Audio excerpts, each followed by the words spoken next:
and I realized that she had a hatchet. She started walking towards me, and I gave her multiple verbal commands to stop, to drop the hatchet. She wouldn't listen, and I decided to shoot. I shot her twice. The shots were so loud, they were like broken speakers. I know when I pulled the trigger that I changed lives. Melissa, she did end up dying later on, hours later. Not only did I take her life, I changed her friends' lives. I'll never be able to see her again. This is A Silent War Within, the podcast dedicated to confronting the unseen mental health battles carried by our first responder and healthcare heroes. This show is about real stories, real struggles, and real ways to survive the storm and come out stronger on the other side. For too long, stigma has kept you silent, but this is your space to bravely break that silence, share vital insights, and build a community where your well-being truly comes first, because your service deserves unwavering support.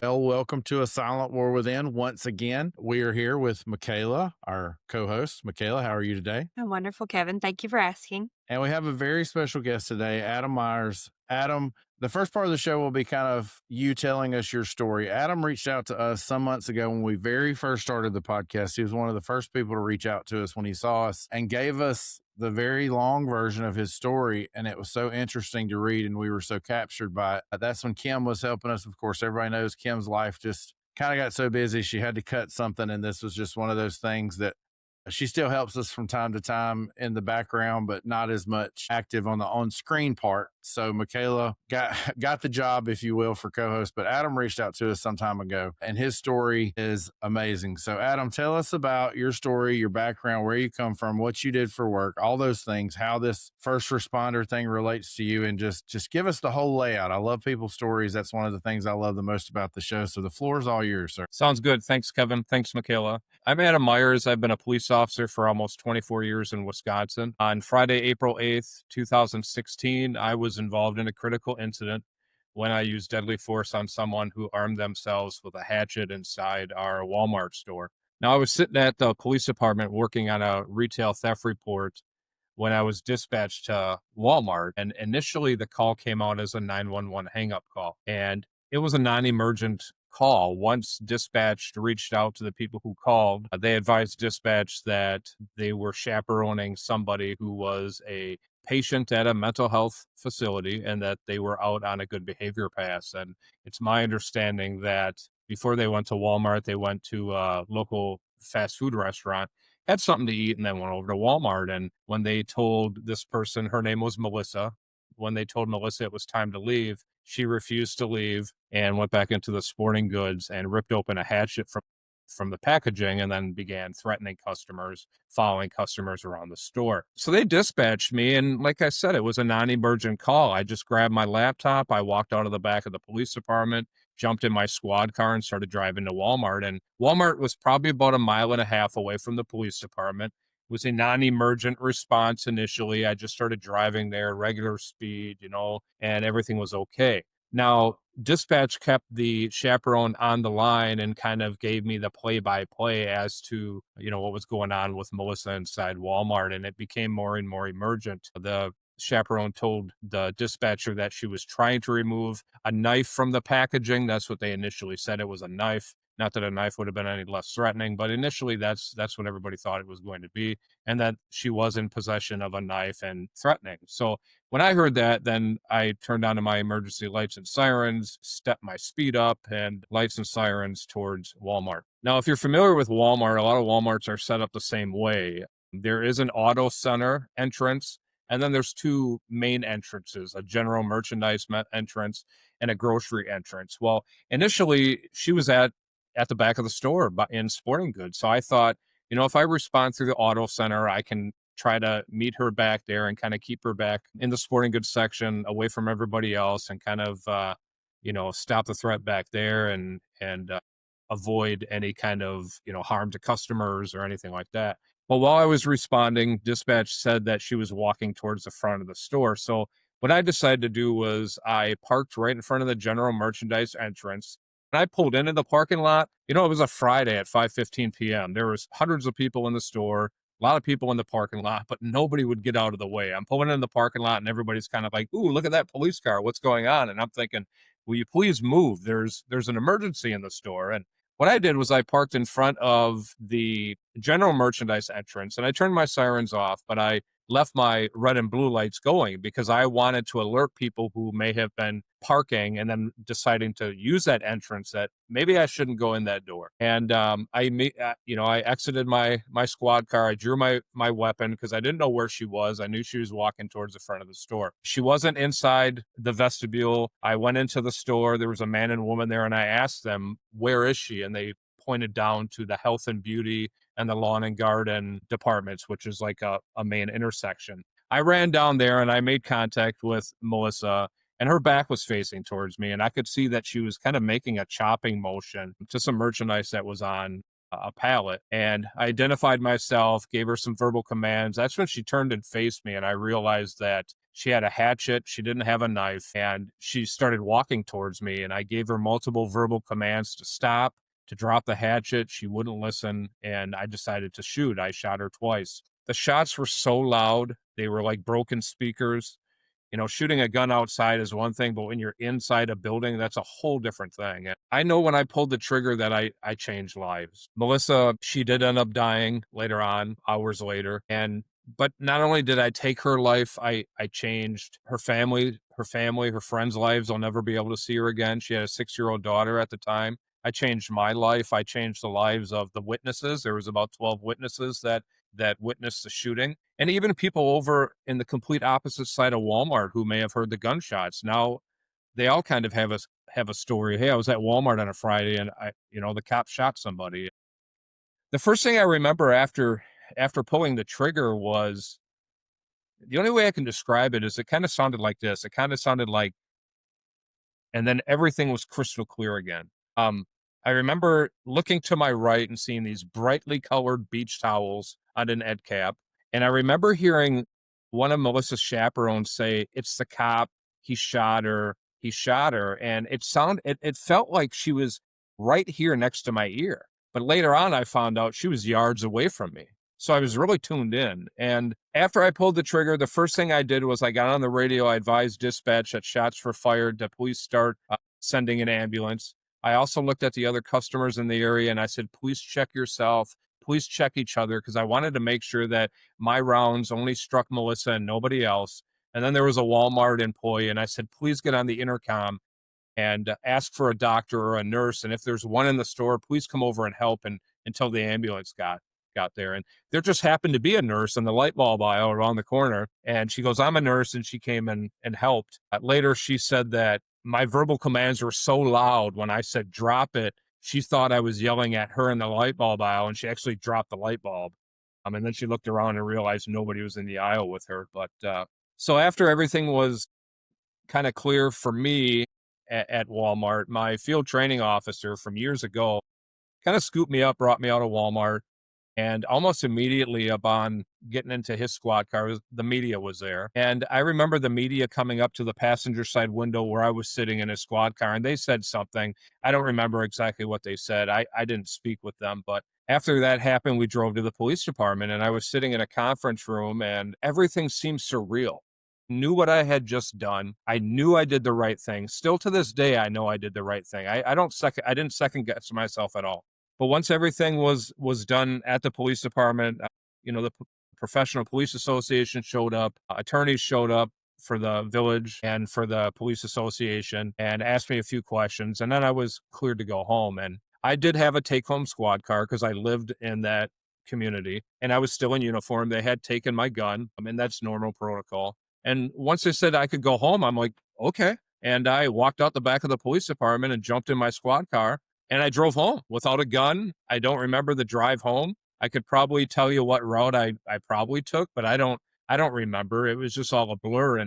But before I started driving, I reached up into my visor because that's where my cell phone was. And I thought, I have to call my mom and dad. I have to let them know what happened and hear it from me because I didn't want them to find out through social media, through a text message, through the news, because it was already all over the place. And I called them. They lived about 3.5, 4 hours away from where I was a police officer in Wisconsin. And I told them that I was okay, and obviously I wasn't. And my mother and I spoke about that later on, and she said, "Honey, I didn't even recognize your voice. You know, you're my baby boy, and I could tell you were in shock. You said you were fine, but I could tell you weren't." So I did drive home, pulled up into my driveway, and went in the house, and I was there alone. I was divorced and I have two daughters, and they just happened to be with my ex-wife at the time. I went in the house, and the first thing I did was I knelt down next to my love seat, and I prayed to God that Melissa wouldn't die. I didn't want her to die, and I didn't think she was going to. She was a bigger woman, and she was actually, when she was lying on the floor, she was talking and she was answering questions to other first responders. So it just didn't cross my mind that she would die. And then I went into my room and took off my all my gear, my uniform, and I sat at the foot of my bed, and I just felt so heavy. Like a ton of bricks were on me, just so heavy, even with all my gear off. And once I was finished in there. Then I ordered a large pizza, pretty sure double bacon, double sausage, and a 2 liter of Diet Coke to wash it down to make it okay, because it's a Diet Coke. And then I turned on the news, and I wanted to see what they were saying about me and saying about the shooting, and I was told not to. I said, they told me it's not good for you to do that. Don't do that. But hey, you know me. I don't have to listen to everybody. I know what I'm doing. And I watched the news, and then once that was done, I went to bed, and I slept well. I slept like a rock. And I don't know if it's because of the adrenaline dump, but I slept really, really well. And I didn't have nightmares, bad dreams, flashbacks, anything like that. Now in the morning, it was Saturday morning. I had the weekend off because my shooting occurred on Friday, and they gave me 2 days off because I didn't need to start part of the investigation that I was going to be involved in until Monday. So I woke up Saturday morning, and I thought to myself, I need to do something normal, if that's even possible after you shoot somebody. And I tend to get my hair cut a lot just because, sometimes I get subpoenas and have to go to court, and I don't want to be caught off guard looking all disheveled. So I thought, I'm going to go get a haircut, and then I'm going to go pick up my kids from my ex-wife's house. And while I'm walking out to my car, my chief called me, and it was the typical phone call. "Hey, how you doing?" "I'm doing good." And he said, "When can you come meet me?" And I said, "Well, I'm going to go get my hair cut, pick my kids up, and then I'll come see you." And he said, "Well, Adam, I'm sorry, I didn't want to tell you this over the telephone, but she died." And I respect him for doing that. And the reason why he did that is because the same reason why I called my mom and dad. He wanted me to find out right away as soon as possible, so I didn't hear it on the news or text message or from anybody else. And I remember getting off the phone and just sitting there and thinking, this changes everything. I killed somebody. Not only did I just shoot somebody, this person's dead now. What's going to happen? And so I went and got my haircut. I barely remember getting my haircut, and then I went and talked to the chief and sat down, and he asked me how I was doing, and I don't know. Obviously I wasn't doing well, but I thought I was doing okay. And he told me he was going to release my department photograph to the media. And I was probably thinking a million things at that time, but the one thing I wanted him to do was give me about an hour to thin up that photo, because I consider that my fat picture. I uniform with all my awards and stuff, but the huge chicken neck, and I'm thinking, if that goes on the internet, that's out there forever. I just killed somebody, but that's like what I'm worried about. And if you Google that, you'll see that picture now, and that's fine. But it's kind of interesting. That's what I was worried about. And he said, "No, Adam, we're not going to do that." So it was released, and then I just went home, and that whole weekend was a blur. I don't remember anything from that weekend. I don't remember what I did, who I spoke with, where I went, no clue.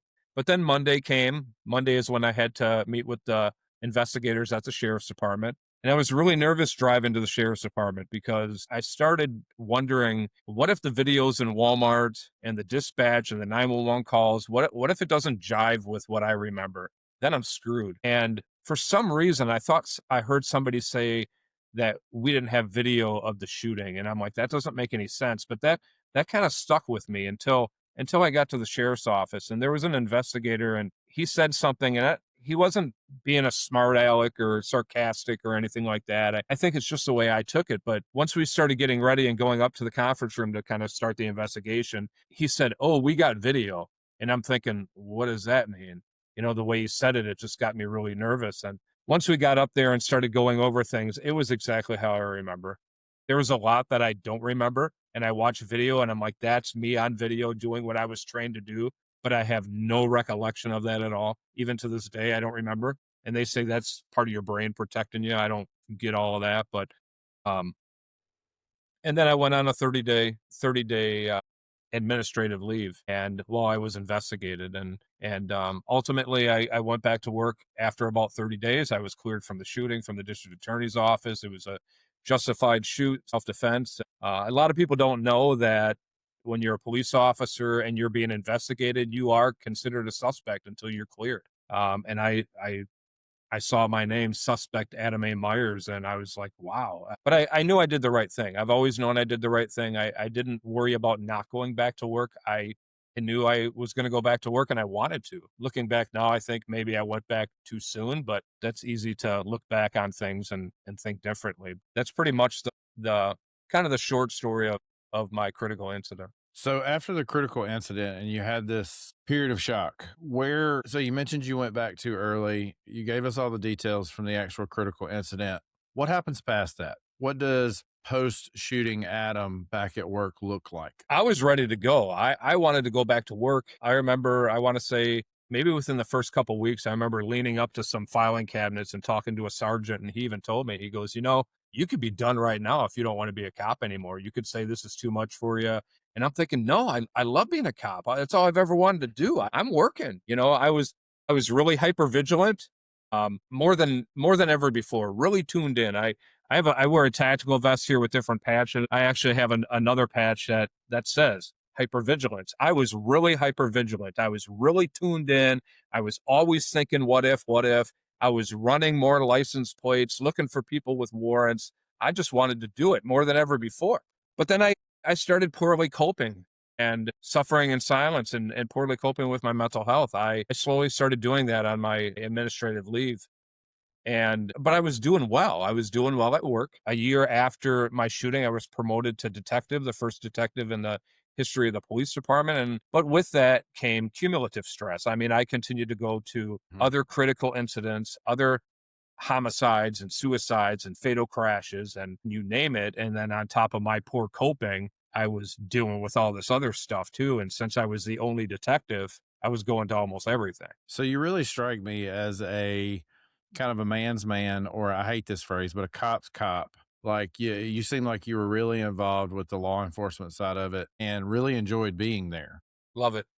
So kind of because I guess I'm at a weird spot because I know the whole story. Yep. So kind of you sent me the whole story. So go into like when this all went south. What does the bad coping mechanisms look like? Like Okay. Sure. what were you doing since you were kind of the cop's cop and you really appealed to me and I think you'll appeal to our viewers and listeners as kind of a man's man. So how does poor coping look to somebody who's so invested in the law enforcement side of things? Yeah, I love being a cop. As far back as I can remember, I always wanted to be a police officer when I was a little boy. I lived on Highway 20, Washington Avenue in the city of Racine. And every time a police car would race by the house, lights and sirens, I'd go out and look at the window and I'd call it an car because of the siren. And just love it. Still love it. I'm almost 51 years old, and every time I hear a siren, I want to check it out and see how cool the graphics look or the lights. That's never left me. But when I was on administrative leave, I started drinking more. And then for years after that, almost 6 years after that, I started poorly coping. I have another patch that supports that. And with alcohol, casual sex, and drugs. And when I I say love that. alcohol, what I mean is I just didn't have a 12 pack of beer. I have a simulated wine glass here. And what I would do is I would take like sleeping medicine and I would take like, NyQuil allergy medicine. And I would add that to my wine glass and make my own cocktail. There was one time I reached into the medicine cabinet.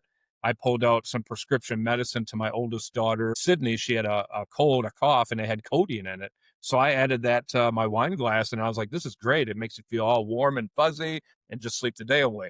I gradually got away from the wine. Before my shooting. I collected wine, but I went through wine really quick.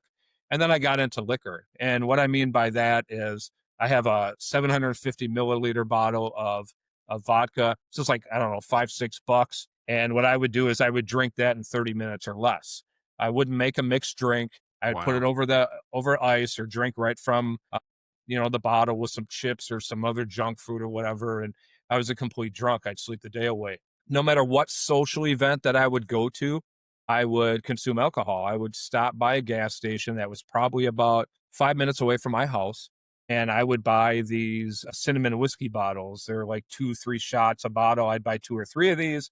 And what I would do is I drink them right in my car in the parking lot. And when the bottle was empty, I'd toss them in the back of my car, or I'd throw them out the window when I'm driving to my destination. Now, I did this when I went grocery shopping. I did this sometimes when I was going to pick up my kids. I mean, you name it.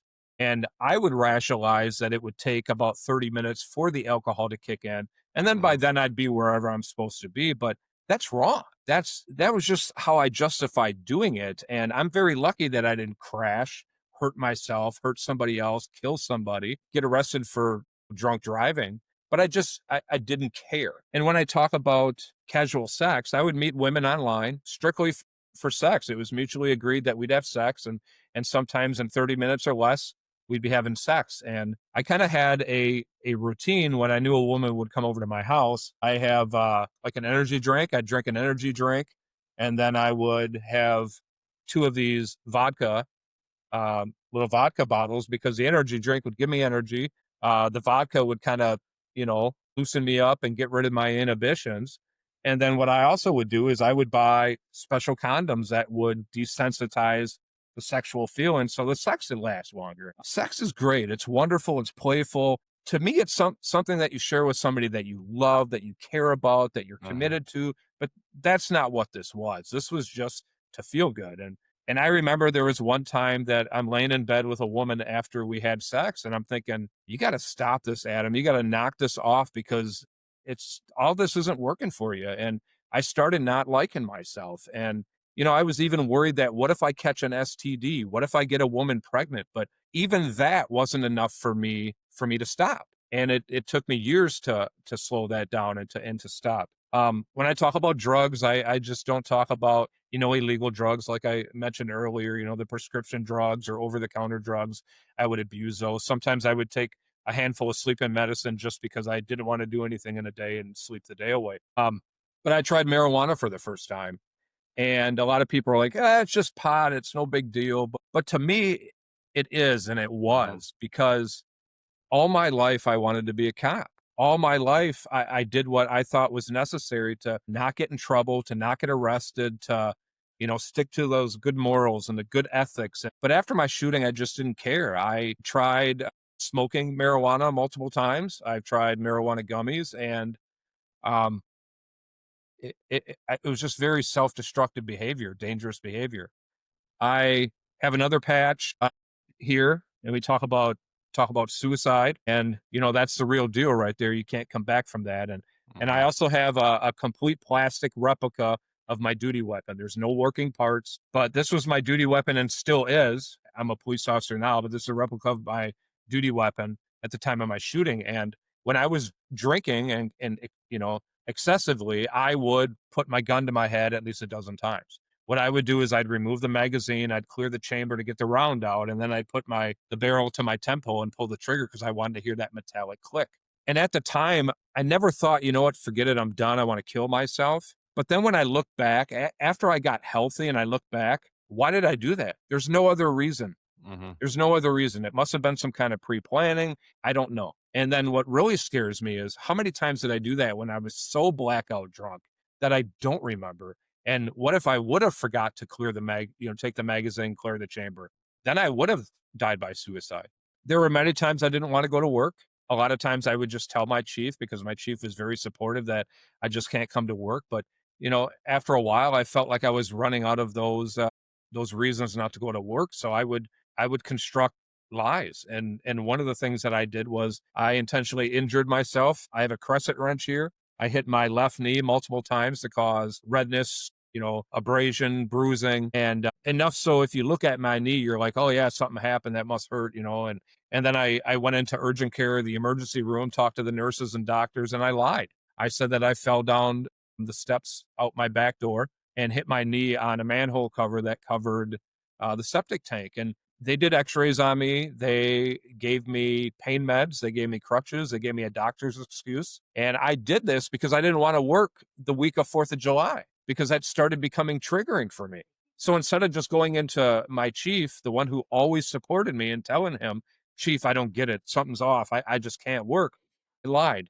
So I went in with crutches and the doctor's excuse and got off for a week. And I still feel bad about that because my chief at the time supported me 100%, and he was genuine, and he supported me, and I knew he did. I would hear him support me when he didn't know I was there. He could have been in his office talking to somebody or being on the phone, or I could be around the corner. And I'm like, wow, he's not BSing me. He's being honest. And he even told the media immediately he supported me. And I even printed that out, put it in a frame. He said, I think he believed that he had no other choice.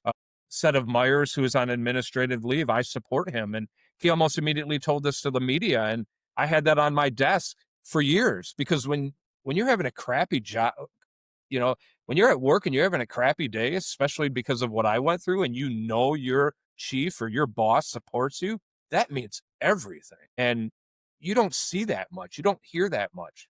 Usually when you hear shootings in the news, you don't hear the chief come out saying, I support him. Mhm. So when I saw that, I'm like, this is great. And I knew he was genuine. So So, Adam, go Yeah. ahead, Michaela. oh, I was just going to say, Adam, I'm curious. What did all your peers, what did they see? What Adam did they see during all this? I find it hard to believe that nobody realized that I was struggling, because there were times that I would have pity parties and go on Facebook and basically say, hey, my life sucks. I wish I would have called in sick that day. Nobody understands. Nobody loves me.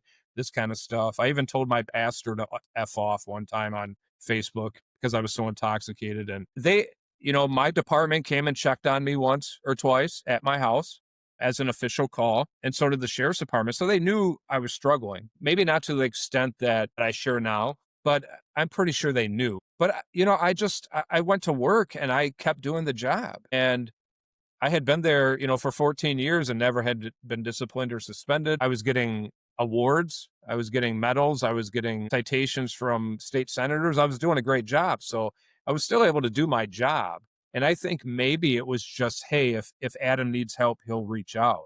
And I wasn't going to. I was going to therapy. I have another patch right here that says, I see a therapist, and I still I see love one. that. Yeah, Me I still see too. one every Monday at 5 p.m. I'm sitting on the couch talking to my therapist, and I absolutely love her. But when I first started going after my shooting, I thought it was a waste of time. And I remember going for the first 45 minutes and leaving and thinking, it felt good when I was in there sharing what I was going through. But she has no idea what I'm going through. She's not a cop. She's not a first responder. That was a complete waste of time. So then I would stop going, then I would go, and then eventually I completely stopped going and figure I'll just take care of it myself. If I keep going, doing my job, everything will fall into place and work out. But I needed help. That wasn't the case. So I think they knew, but nobody really said anything about it. Nobody really. And I can imagine with you hiding that from your family and hiding that from your mom and dad, hiding it, I'm Yeah. sure, from your kids and your ex-wife, I'm sure that brought a lot of shame. How did Yeah, that and co-inspire? and it was really easy to hide it from my mom and dad because they live 3.5, 4 hours away. My mom can call up and say, "Hey, honey, how you doing?" "Oh, I'm good, mom." She can't prove that I'm not. She could probably tell or have a gut feeling, but she lives 3.5, 4 hours away.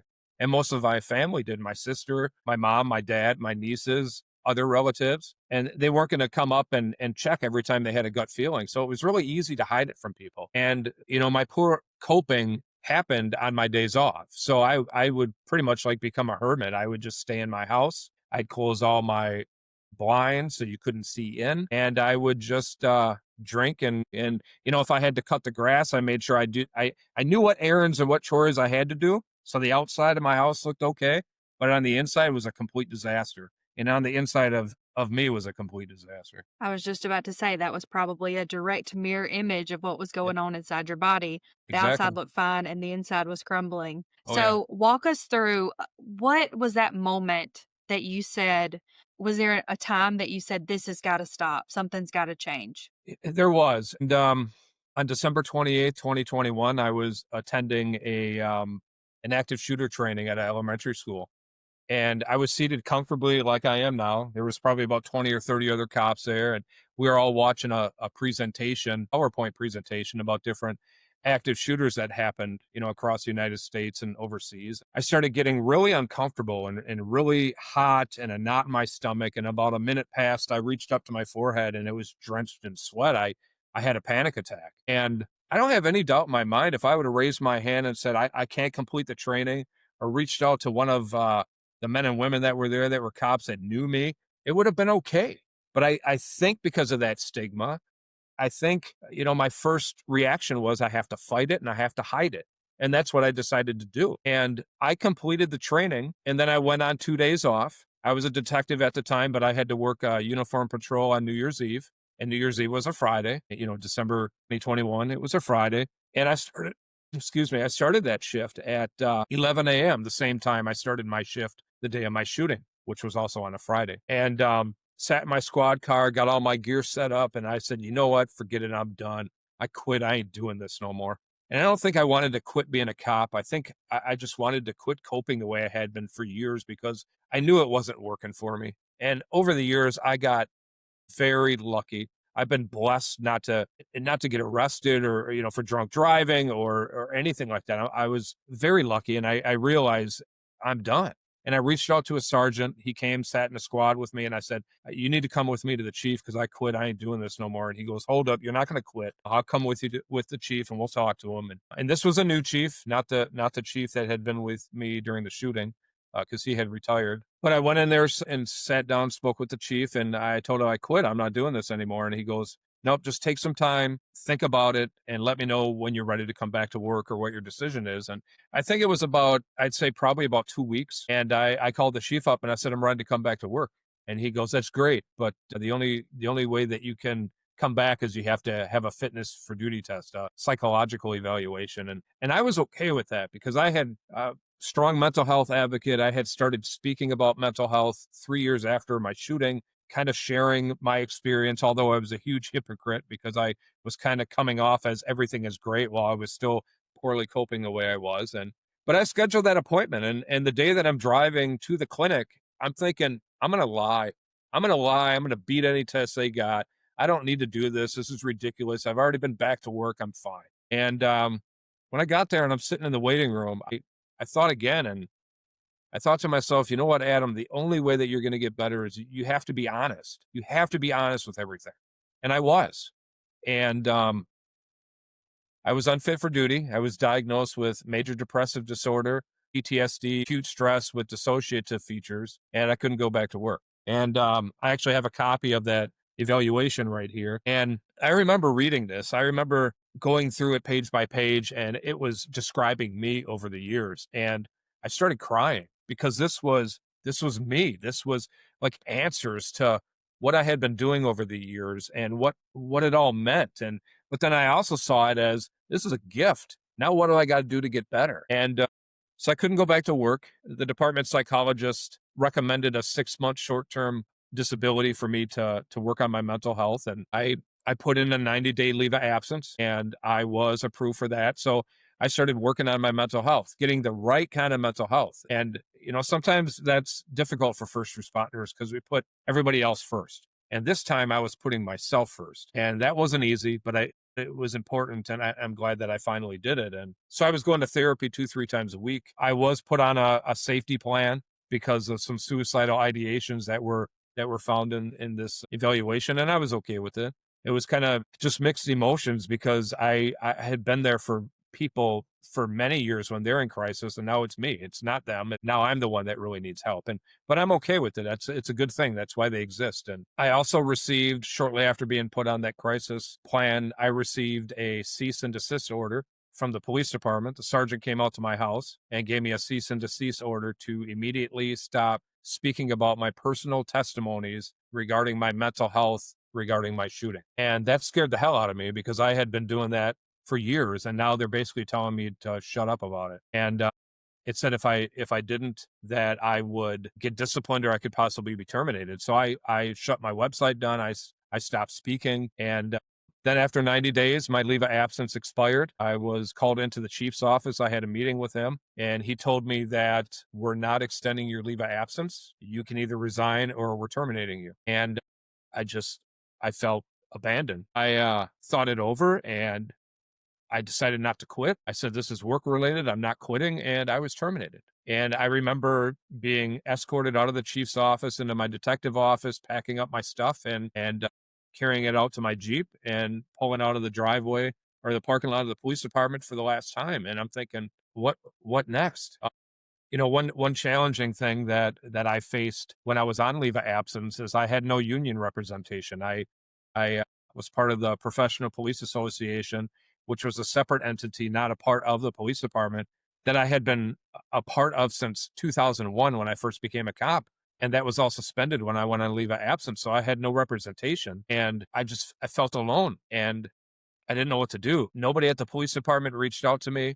I was completely ghosted. Nobody called me. Nobody texted me. Nobody asked me how I was doing while I was on leave of absence. Still to this day, this May will be 4 years since I've been there, since I was terminated from there, and I haven't heard from anybody. And it hurts because I went on life and death calls with these men and women. They knew me. They helped me move. They knew my daughters. And then when I really needed help, really needed support, somebody there, nobody was. They said, "Oh, we provided what resources." Nobody was there, and that's what really hurts. And there were even some officers when I was still working there that would come in early for shift and kind of knock on my door and say, "Hey, Adam, can I talk to you? I had a rough weekend." And I'd say, "Sure, come on in, let's talk." So there were other officers that were stressed, but nobody. I was just abandoned. And what if I would have went home and killed myself? Everybody knew how much I loved being a cop. What if I would have went home and just said, forget it, and killed myself? Nobody followed up. I felt completely abandoned, and it still hurts to this day. I really want to like pour my heart out to you because I can just feel like your heart in this, and I know how much you loved being a cop, and like I can only imagine that heart-wrenching feeling that was. But honestly, like you sharing your testimony is really powerful because I don't think you're alone. I think that Yeah, I know you probably felt like when that happened, you didn't lie. You could have lied, you could have masked all that, but you right, decided to tell the truth and be right. honest in your evaluation. And then you got all these diagnoses. And I'm sure to you, that was like a breath of fresh air because you're like, finally, like, I'm getting the help that I really need, you know? And then to go on that leave of absence to work on yourself, to feel empowered, to have your life back. And then you go to work and you get terminated. That's heartbreaking. I'm sorry Yeah. that happened to you. And I'm Well, sorry and then nobody I reached out. Right. And then I find out that I was terminated before my 90-day leave of absence because I didn't put in a 90-day leave of absence until February 6th. It was approved the next day. And then they terminated me April 29th. That's 81 days. I mean, that's okay. It's 9 days short, but per contract, I get 90 days. So I'm like, well, what the?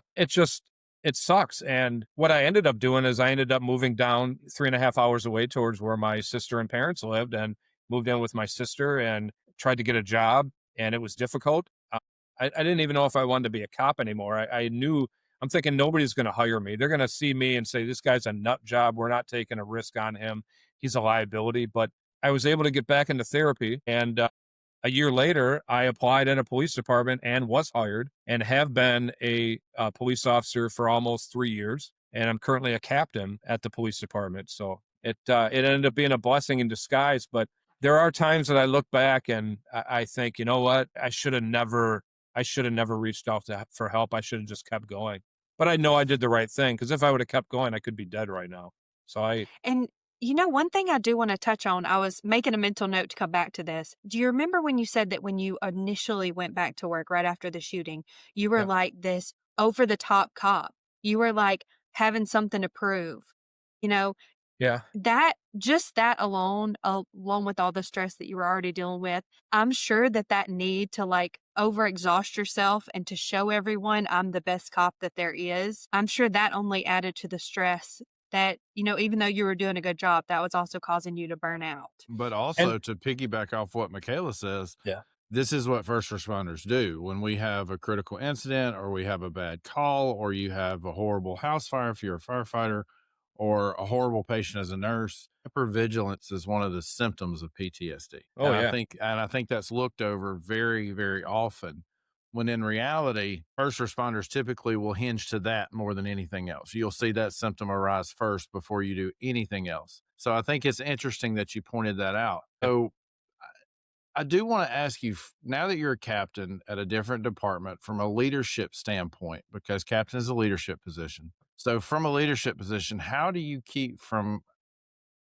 that happening again to someone else? As leaders, I'm a leader as well at my organization. As a leader, how do you keep that incident from happening where we completely ignore these mental health symptoms, where we completely kind of ghost that person that's going through that? Well, first and foremost, I'm open and honest about my experience and let everybody know about that. Not only at my police department, but in the county I work, in the surrounding counties. I let everybody know if they like it or not. This is me. What their opinion of me is, I don't care. I know that it helps people, so that's why I do it. And I just, when I'm able to have one-on-one conversations with people, I ask them, hey, if you need something, let me know. If you want to vent, let me know. No judgment. I won't even give you my opinion unless you ask for it. When you're talking to me, yeah, sure, I'm a captain, I'm a police officer, but the badge can come off, the captain bars can come off, and we're just talking because what's important is you getting help and you being okay. And I've had conversations like that. And it's so important, just like I explained with my former chief, to be genuine. So when the first responder is reaching out for help, that they know leadership or supervision isn't BS in them. They're really there for them, to support them, to help them. Otherwise, they're not going to reach out. And years ago when I was a rookie police officer, I was an evidence technician on third shift, and there was a triple homicide. 7 people were shot, 3 were killed, and it was one gang shooting each other over money owed in a dice game. And I was fine. But the police officer support team came around like weeks after and was just touching base with people, asking them how I was doing. And I was doing fine. They asked me, how you doing? Oh, I'm good.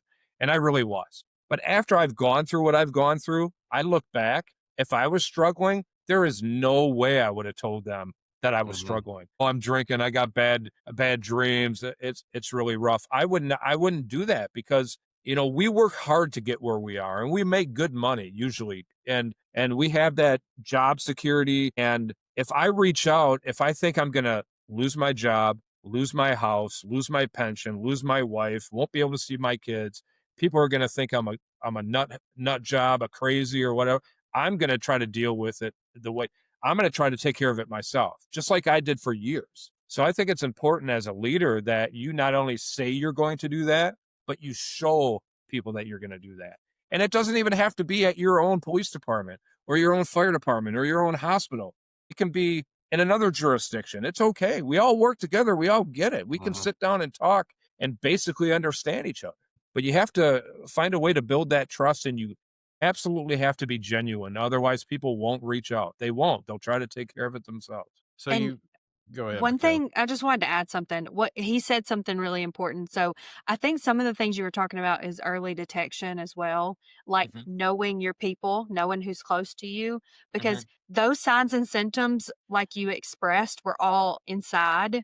And you were doing those things behind closed doors and behind closed blinds. And just as a captain, as a leader, Kevin, I'm a supervisor where I work, Yeah. knowing your people intimately and being able to tell when that one thing is off and actually speaking up and following up on it is so important. I want people to hear that because one thing that you might overlook and say, well, maybe that person's just off today. If you're not inquisitive and say, hey, I noticed how you responded to that person. That's not like you. What's going on? And just Right. leave it as an open ended question. That could save somebody's life. If Oh, somebody yeah. would have done that to you, that might have completely altered, your whole trajectory of what happened. Right. Right. And, like the pity parties I was having and posting on Mhm. social media, why wasn't I pulled aside and said, hey, we need to talk. What's going on? I care about you. We know you, Adam. We know you as, kind of a jokester. You're walking around making up your own goofy songs around the police department and stuff like that. And you're not doing that now. And now you're posting on social media, how life sucks. And you even told your pastor to F off. This isn't you. What's going on? I want to help you. But a lot of first responders will be like, I'm good, I'm okay, I'm fine, because they Mhm. don't want to lose everything they work so hard for. That's right. They're worried about that. And unless they absolutely know that it's going to be okay, they're not going to reach out. What's the reason we stigmatize this so much? Perception of being weak. I know when I was in the army years ago, but when I was in the army, we were always told, suck it up and drive on. And it's like, okay, we were always told Yeah. that. And the thing is like what you're doing with your podcast and and us talking, this is important. This is slowly starting to destigmatize it. What's great with podcasts is somebody can watch this on their phone or in their squad car on their laptop if they want to, in Mhm. private. And yeah, I think the stigma is real. I think it's getting better, but I think the biggest thing is judgment, is criticism, is losing everything you worked hard for. Yeah, I think that's I exactly it. Even when I went through my mental health crisis that I've talked about numerous times on the show, it was very eye opening to see people that knew me and to see people that not just knew me, but were like family. That, we've shared meals, we've shared stories, we've shared Yep. families. And it does get to that point where they kind of wash their hands a little bit of you when you're acting a little off. And I think that what we're seeing a little bit more now with the newer generation and us being really more vocal and more active in the mental health world is you're seeing a newer generation come out of police academies, EMT schools, fire schools, whatever it may be, nursing schools that are more adapt to understanding that mental health is just as important as physical health. Oh, absolutely. Yeah. And I think as that progresses and as we have shows like ours, shows like all the others that are out there that are talking about mental health, as well as this push by national organizations saying mental health, websites like yours, saying that it's okay to talk about mental health. And I think that really will change the game. It's just going to take a little time. But yeah, I completely understand how it must feel or how it does feel to be kind of ghosted a little bit and kind of abandoned, and there is such a feeling of loneliness. When you started therapy though, was that kind of the tool that unlocked the healing, or was it the initial moment of saying, I can't do this anymore? I think the initial, when I acknowledged that, forget it, I'm done, I quit, I'm doing this no more, I think that was it. Um, Years ago, I believe it was in 2019, I wrote a contract to myself at like 9:30 in the morning that I wouldn't drink alcohol anymore in any way. And I don't remember writing it because I was so blackout drunk whenever I wrote it. But I found that, and so obviously something internally knew, hey, Adam, this ain't working for you. You better knock Yeah. this off or you're going to lose everything. But I think that day when I said, forget it, I'm done, I quit, I ain't doing no more. I think that was me finally giving up and saying it's time. It's time to get the right kind of help. And then, when I was unfit for duty, started going to therapy for 2, 3 times a week. That was helpful because I did so many different types of therapy. I did psychotherapy, biofeedback, DBT, EMDR was great because for years after my shooting, I didn't realize this, but I was always thinking that I wasn't good enough. Throughout Hmm. my law enforcement career, I I rarely used force. I've never pepper sprayed or used my baton on anybody yet. Used my taser before. But this critical incident where I shot and killed somebody, this is a whole different set of circumstances. But for whatever reason, after that, I thought I wasn't good enough because I wasn't able to stop her without using my gun. Usually I could walk up and talk people down and everything would be okay, but not this time. Nothing was working. And and then when I moved on with my sister, I stopped seeing a therapist, and my sister saw that I was struggling, and I kind of, well, I did. I knew I was too, but I wasn't going to take the step forward to continue therapy. And behind my back, she was looking for a therapist, and it's the one I see today. And I'm not upset at all. I remember her pulling me aside and saying, "Hey, Ed, I gotta talk to you about something. I hope you don't get angry with me, but I've been looking for a therapist, and I found one." And I gave her a hug, and I'm like, it's great. That ended up being, I love her. Her name's Amy. I absolutely love her because who knows where I would have been if I would have just continued down the road I was on. So for somebody like us, first responders, been through something, regardless if it's as large as what you've been through, but struggling with something, can you describe therapy and demystify a little bit of that therapy hesitation that we tend to have? Sure. I mean, I got a patch right here. It says I see a therapist. I have another one that says I take medication. Here it is right here, 20 milligrams Same, of Lexapro. absolutely. Maybe a little too much information, but that's how I am. I wake up in the morning, I take a Yep. leak, I pop a pill, I keep going. It helps me. It works. It's okay. Psychotherapy sounds worse than it is. Talk therapy. Every 5 o'clock, I'm sitting on the couch talking to my therapist. Her name's Sharon, and we talk about everything. We talk about my shooting. We talk about my personal life. We talk about work, and it's helpful. It's almost Mhm. like you just put it all out there and it's comfortable. So many people see a therapist. So many people take medication, from unemployed homeless people to top executives and CEOs. it's okay. It's not a big deal. You don't have to tell everybody that you're doing it. You don't have to go on a podcast like me and we're all talking. You don't have to do that. You don't have to you don't have to tell anybody, but it is so helpful. And I've learned so much about myself and why I've done certain things over the years. But taking that first step is difficult. It's uncomfortable. It's awkward, especially if you're not one to really open up and share all your feelings. There's still some things I don't share. And I think that's normal with everybody. Even if you're married, even if you're in a relationship, there's probably a lot of things that we still don't share, but it's okay. It's helpful, and give it a shot. And if you're struggling, most likely your employee has an EAP, an employee assistance program, which is usually free. Check it out, see if it works for you. And if it does, it's great. And it might take you a couple times to find the right kind of therapist and the right kind of, medication. But when it works, it works. And why not? Yeah, Lexapro is my friend as well. I see them every morning, Your just like dopamine you. is store bought. And I Yeah. got one more.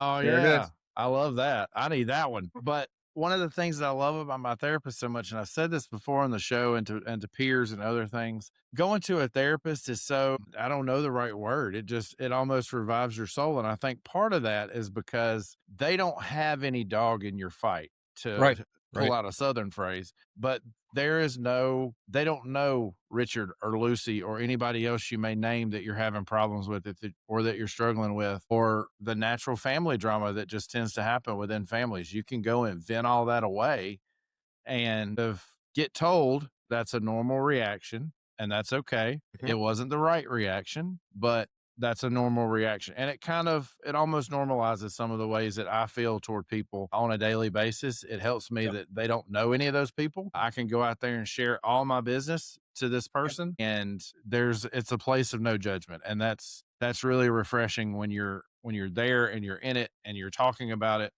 even the bad calls and things that have been brought up over the years, the cumulative trauma, as you mentioned, when we Sure. get down to brass tacks about maybe why you act this way or why you do this, and you start going through stuff, and you even find that even way back in childhood, there's stuff that we carry on into adulthood. And there's just a lot of things that I've uncovered about myself in therapy. So I think it's been very cathartic for me to go to therapy and to feed that part of my soul that wants to put those feelings out there. So I don't think it's anything to be scared of. It's definitely not this mystical thing that people think it may be.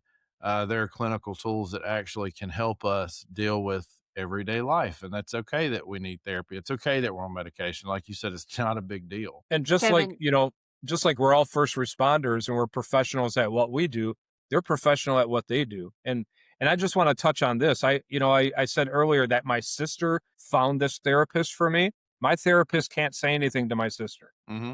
Right. So if you have somebody else, a boyfriend, a girlfriend, a husband, a wife, a friend, or whatever, that finds you a therapist and they want to say, "Hey, how's Adam doing?" They can't say anything. They can't say it. It's illegal. They can't. So it's really confidential, and it's Mhm. helpful. It's also helped me in relationships. It's helped me express my feelings more, and understand my feelings more. So it's been helpful for also, me. Adam, what I wanted to say, and to add to Kevin's point too, is your husband is not your therapist. Your Right. best No. friend is not your therapist. Right. I want that to be clear. A lot of people think they're saving money trying to use your husband or your best friend as your therapist. They're not. You're They're going to actually therapy horrible and learning therapists. tools. Yes, Yeah. that person's not your therapist, and you're probably making your mental health worse. Yeah. Right. And whoever you're telling knows everything about you. Now they're probably judging you. So don't let your best friend or your husband be your therapist. Just That's right. putting that out there. And not only that, what if you want to talk about your best friend or your husband Right. or your Right. wife? It's Right. it's not going to work if you. If you're talking to them. So Adam, Go ahead, Michaela. dang, I was get gonna out of steal my your brain, part. Kevin. I was gonna steal That's your a scary part. I know. So, what is one thing that you do to kind of on the outside to help your mental health? What's one thing that you do to pour back into yourself? I like to walk. I walk a lot. Walking is just a basic, simple exercise. I do a lot of thinking when I'm walking. Even when it's 4 below 0, I'm bundled up and out there with my 1990 and 2000 hip hop music on, and I'm listening to that. I like cooking, and I like history. I'm not really a homebody, but when I get the opportunity to just have some quiet time, some alone time, I enjoy that. I mean, I live by myself, so it's really easy. I'm usually busy doing stuff, but it's just really simple stuff. And I like the outdoors. I like hiking. I like kayaking. I like spending time with my family, even more so now than ever before. And I know that getting the right kind of help has helped me get better. And I've I've been exploring the possibility of getting a master's in clinical mental health counseling and then maybe even a doctorate in something because I found out actually today that my GI bill through the military will cover that. So I'm like, all right, how do I say no to That's that? awesome. It's That's just, awesome. Yeah.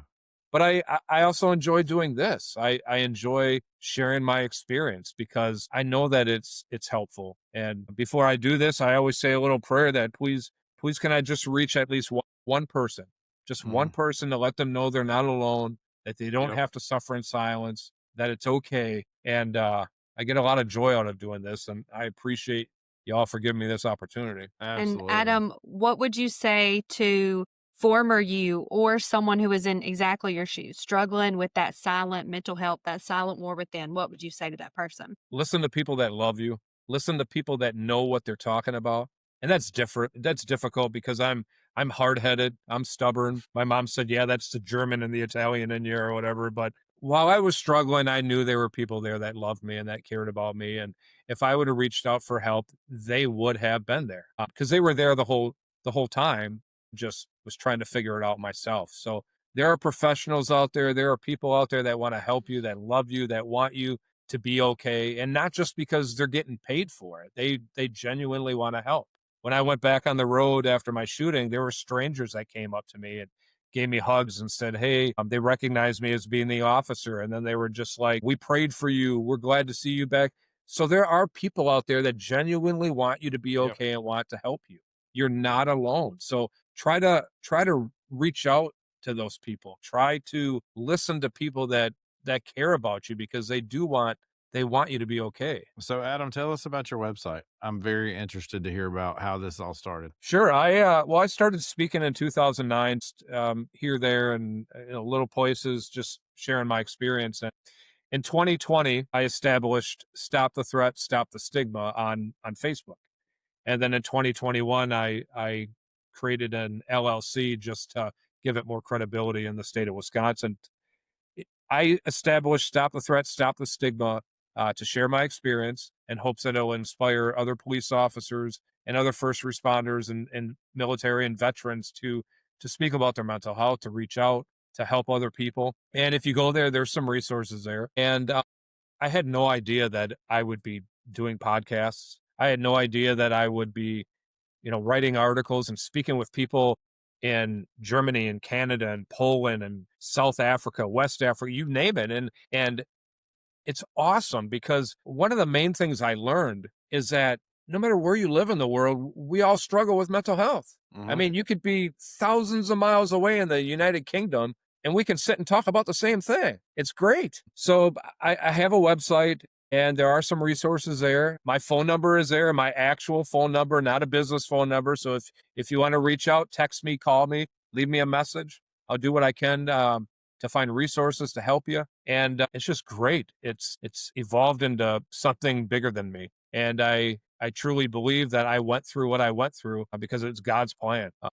I love that. And he wanted me to be on that journey, even though many times I prayed that, hey, God, please don't let me wake up. And he's kind of like, yeah, too bad. I got something else for you. You're going to be waking up. Mhm. And it was heated arguments, pretty much one sided, my side. But as I got healthier, I look back and I'm like, this is what I'm supposed to be doing. Yeah. So I love doing it. And visit the website, shoot me a text or visit Facebook, send me a message. And I'd love to chat with you. It's great. It's helping people, and that's what it's all about. You clearly have a passion and a joy. What a hard hitting story that was. I'm so apologetic and heartbroken that you had to live through that, but also glad that you did. Glad that you came out on the other side to help others. Thank you. And what a testimony that you have. And I am so grateful that you chose to join us and that you chose to tell your story and you were honest and open.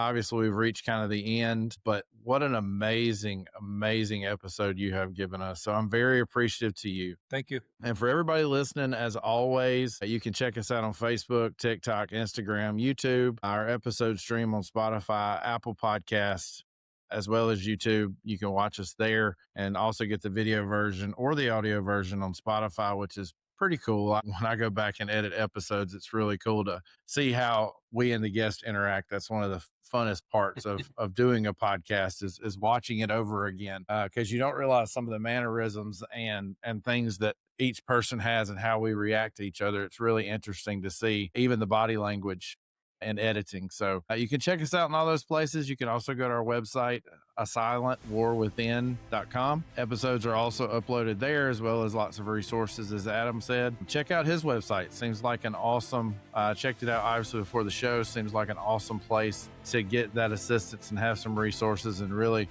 dig more into Adam. Awesome guy, awesome interview. I really appreciate you joining us. And of course, as always, you guys be safe, take care of your mind, and we'll talk soon. Goodbye, everybody. You've been listening to A Silent War Within. If this episode resonated, please subscribe, leave a review, and share with someone who needs to hear it. Remember, you're not alone and your well-being matters. It's time to end this silent war.